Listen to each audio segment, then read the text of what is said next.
isuduwaha wasaaradda dhalinyarada ee ciyaaraha ee gobolka Sool Maxamuud Aadan Askar oo maanta qayb ka mid ah warbaahinta kula hadlayay magaalada Laascaano ayaa sheegay in ay wasaarad ahaan qaban doonaan 3 tartan kuwaas oo qorshu yahay inay ka kala dhacaan deegaanada galbeedka bariga iyo koonfurta isla markaana ay guuleystayaasha koobkaasi ay tartankooda ugu qabanayaan garoonka Cabdi Bile ee magaalada Laascaano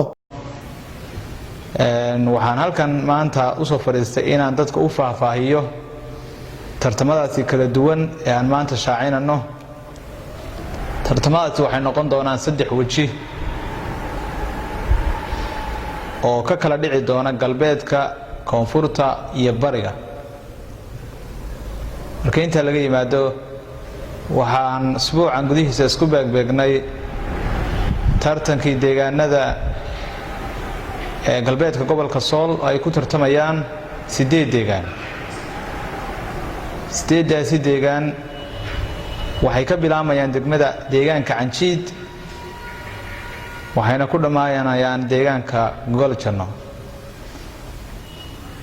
koobkan waxaa si weyn qabanqaabadiisa, taladiisa, fikirkiisa sanad walbana hore u hirgelin jiray una qaban jiray ururka dhalinyarada horumarinta deegaanadaasi ee tala wadaag.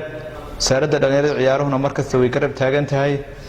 waan dhiirigelinaa dhalinyarada ku tartamasa deegaankaasi ee soo saaraya xirfadooda, soo bandhigaya xirfadda kubadda cagta ay aaminsan yihiin dhalinyaradaasi inay leeyihiin. annaguna waxaan u ballan qaadanaa inay markasta helaan meelo ay ku soo bandhigaan, shacabkuna ay ku daawadaan, annaguna aan qiimeyn ku samayno. waxaan shaaciyay 2 tartan oo kale oo iyaguna aan ka wasaarad ahaan qaban doono oo ka dhici doona deegaanada koonfurta hawdka ee gobolka Sool, kaasay ku tartami doonaan deegaanada dhammaantood koonfurta. sidoo kale tartan bariga ka dhacaya oo deegaanada bariga gobolka Sool oo dhan ay wada ciyaari doonaan. tartan kasta 2 naadi ka ku guuleysta iyo ka finalka ugu yimaada, labadaasi naadi ee isku yimaada finalka ayaanu ka soo qaadan doonaa. galbeedka 2 isku yimaada, hawdka 2 isku yimaada, bariga 2 isku yimaada iyo dhalinyarada xulka degmada Laascaanood oo iyaguna xuli doono soona saari doono.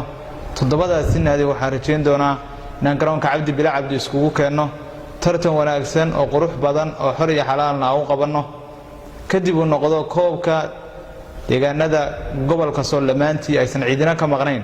waxaan ciyaartaas ka dhici doontaa garoonka Cabdi Bile insha Allah waxaan rajayn doonaa inay si guula aan ugu qabanno dhalinyarada, si qurux badanna aan ugu dhameystirno haddii Alla idmo.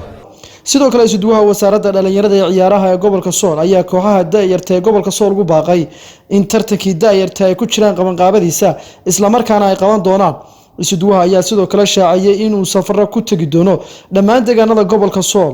waxaan halkan ka shaacinayaa tartankii kooxaha daayarta gobolka Sool oo tiradoodu gaadhayso 22 gaadhayso oo aan kulan la qaadanay maalin dhow, isla markaasina aan ka wada hadalnay sidii tartankaasi u hirgeli lahaa una qaban lahayn.